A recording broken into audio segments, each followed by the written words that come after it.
So I'm Monica Guzman. I run The Evergrey, a daily newsletter in Seattle for people who want to make the most of their city. I'm Jennifer Brandel, and I run Hearken, and we help flip the editorial model on its head. So there's a lot of bad news about the news right now: distrust, broken dialogue, all kinds of things. These are ailments, and we believe there's a cure, and it starts in the editorial room. So next is our treatment plan for the editorial meeting of the future. We're going to go through how we can actually use better ways to build a better society with 9 questions to guide our path in the editorial room. So first and foremost, right now, all we organize is around the beast we have to feed, whether that's online, on watches, on phones, on whatever it is. It's all about the container and the story and how many do we need to fill every single day. But in the future, we're instead going to organize ourselves around the question, what can we help the public understand or do as our North Star? And we'll start with the information gaps the public demonstrates they have and focus our efforts squarely on filling them.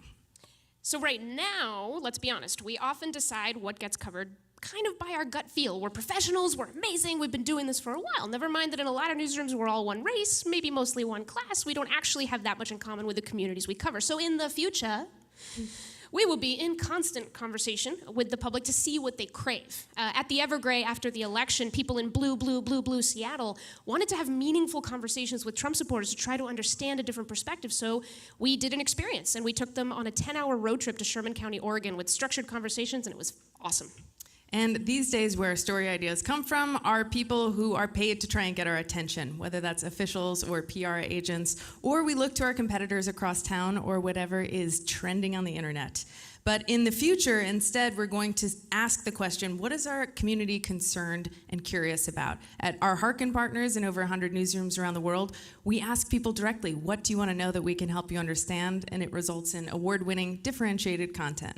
So right now, we work like crazy with very limited resources, and we often keep our stories still kind of close so that others don't steal our ideas, but also so that people don't figure out we really don't know always what we're doing. But in the future, we will be a little more vulnerable, and we will open ourselves up. We'll invite people to grow and learn with us and do reporting with us. Seattle is the fastest growing city in the country. There's tons of tensions between newcomers and long-timers, so we asked different groups, what question do you have for the other side? And that led to a pretty awesome project. But what about our sources? Our sources are often our go-to experts we go to all the time. The problem is that those go-to experts have their go-to experts, and there's not really a connection to an evolving kind of sense of what the community really needs and is doing right now. So in the future, we will start with people who are living and experiencing the concerns and anxieties that we want to report on. So at the Evergrey, once we had these great questions that our community gave, we went right back to our community, not to pundits and experts, to start a really great conversation about the tensions in our city.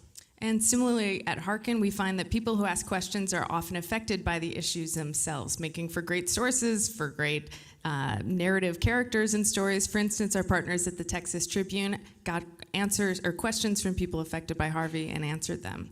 So how do we measure success? The biggest question, really. Right now, it's by clicks, it's by awards, it's by whether or not we scooped the asshole across town we're always trying to beat, and it's because our business models and our egos depend on it. But in the future, we're going to ask this question instead. Did the people we serve accomplish their goals? Thank you, Jeff Jarvis.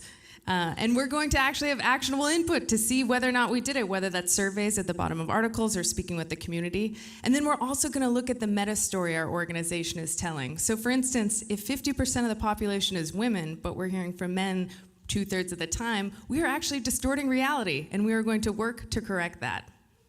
So really the ultimate question we need to ask ourselves every day is, are we becoming essential to our community? What are the indicators of that? How do we feel and know that? Are people reaching out? Are they talking to us? Are they participating in our call-outs? Do they feel a part of what we're doing? And we'll also have to look inward. Did we fulfill our promises? Did we deliver on what we said we would? Did we respond? Did we show up not just when we needed something from people, but because we want to demonstrate that we value the connection and we want this community to be awesome?